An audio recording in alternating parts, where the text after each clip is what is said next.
നിങ്ങളുടെ അടുത്ത് ഇതെന്താണെങ്കിലും പറയണമെന്ന് തീരുമാനിച്ചായിരുന്നു. പക്ഷേ കഴിഞ്ഞ ദിവസം നമ്മുടെ മൂന്നാറുള്ള ആ ഒരു ഇഷ്യൂവും കൂടെ കണ്ടു കഴിഞ്ഞപ്പോഴത്തേക്ക് എന്താണെങ്കിലും ഈ വീഡിയോ പുറത്തുവിടണം തന്നെ തീരുമാനിച്ചു. കഴിഞ്ഞ ദിവസം നിങ്ങൾ കണ്ടു കാണില്ല, നമ്മൾ ഫാമിലിയായിട്ട് വൈഫും അതുപോലെ തന്നെ പെങ്ങന്മാരുമായിട്ട് നമ്മുടെ കേവിയുടെ ഒരു ഷൂട്ടായിട്ട് നമ്മൾ മൂന്നാർ പോയല്ലോ. അപ്പോൾ ഈ കേവി എന്ന് പറയുന്നത് മറ്റേ ടാറ്റയുടെ ഒഫീഷ്യൽ മീഡിയ വെഹിക്കിളാണ്. അതുകൊണ്ട് തന്നെ MH രജിസ്ട്രേഷനാണ്. അപ്പോൾ നമ്മൾ മൂന്നാർ ആ ബൈപ്പാസൊക്കെ ഇറങ്ങി കുറച്ചങ്ങ് മുന്നോട്ട് പോയപ്പോഴത്തേക്കും എവിടെ നിന്നും അറിയത്തില്ല, ഒരു ഇനോവ ക്രിസ്റ്റ ഹോണും അടിച്ച് ഞങ്ങളുടെ ഫ്രണ്ടിൽ കയറി. ആ ഷൂട്ടേജ് ഞാനിപ്പോൾ നിങ്ങൾക്ക് കാണിച്ചു തരാം. കേവിക്കകത്ത് ഡാഷ് ക്യാം ഇല്ല, അതുകൊണ്ട് അത് പ്രോപ്പറായിട്ട് കിട്ടിയില്ല. എന്നിട്ട് ഇവൻ വന്ന് എന്താ ചേട്ടാ, എന്താ പ്രശ്നം എന്താ? എന്താ റോഡിന് നടക്കുന്നതിനെ വണ്ടി നിർത്തി? എന്തിനാ റോഡിന് നടക്കുന്നതിനെ വണ്ടി നിർത്തി ബ്ലോക്ക് ചെയ്യും ഞങ്ങളെ? ആരെ നിങ്ങളെ ബ്ലോക്ക് ചെയ്ത്? ഈ ക്യാമറയ്ക്കകത്ത് എന്തിനാ പറഞ്ഞോ?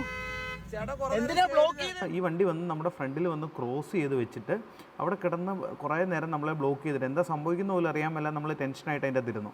അത് കഴിഞ്ഞ് പുള്ളി നമ്മൾ ഓവർടേക്ക് ചെയ്ത് കഴിഞ്ഞപ്പോഴത്തേക്കും നമ്മൾ കുറച്ച് സ്ലോയിൽ പോയി എന്നുള്ളതാണ് പുള്ളിയുടെ ഇഷ്യൂ. അത് കഴിഞ്ഞ് നമ്മളിപ്പോൾ തിരിച്ച് പുള്ളിയുടെ പുറകെ പോയി പിടിച്ച് ഞാൻ മലയാളത്തിലാണ് സംസാരിച്ചപ്പോഴത്തേക്കും പുള്ളിയുടെ വിധം മാറി.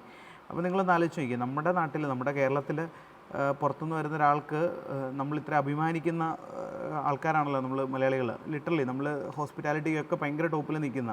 അപ്പോൾ MH ആണ്, അതായത് പുറത്തുനിന്നുള്ള ഒരാളാണെന്ന് വിചാരിച്ചിട്ടാണ് അങ്ങനെ ട്രീറ്റ് ചെയ്തത്. അവിടെ ഒരു കാര്യം ഉണ്ടായിട്ടില്ല. ജസ്റ്റ് വളരെ സ്ലോയിൽ വണ്ടി, അല്ലെങ്കിൽ സൈഡ് ഒതുക്കി വണ്ടി സ്ലോയിൽ പോയി എന്ന് പറഞ്ഞാണ് ലിറ്ററലി ആൾ കയറിയത്. ആൾക്ക് ബ്ലോക്ക് ഉണ്ടാക്കുകയോ ആൾക്ക് ഒരു ബുദ്ധിമുട്ടും ഉണ്ടാക്കിയില്ല.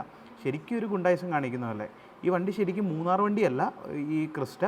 അത് എനിക്ക് തോന്നുന്നത് ആൾ മൂന്നാറുള്ള ആളാണെന്ന് തോന്നുന്നില്ല. ഇല്ലെങ്കിൽ ഇങ്ങനെ നമ്മുടെ അടുത്ത് വന്ന് ഇങ്ങനെ ഷോ കാണിക്കേണ്ട കാര്യമില്ലല്ലോ. ലിറ്ററലി ഒന്ന് ആലോചിച്ച് നോക്കിയേ. ഇതൊക്കെ പ്രതികരിക്കണ്ടേ? നമ്മൾ ടൂറിസ്റ്റ് ആണെങ്കിലും മൂന്നാർ എന്നൊക്കെ പറയുന്നത് ശരിക്കും ഗോഡ്സ് ഓൺ കൺട്രി, അല്ലെങ്കിൽ ശരിക്കും ഒരു സ്വിറ്റ്സർലൻഡ് പോലെ അതുപോലെ ഭംഗിയുള്ള സ്ഥലമല്ലേ? എന്തോരം ടൂറിസത്തിന് ഓപ്പർച്യൂണിറ്റി ഉള്ള ഇതുപോലൊക്കെ ആൾക്കാർ ചെയ്ത് കഴിഞ്ഞാൽ എന്താവും അവസ്ഥ?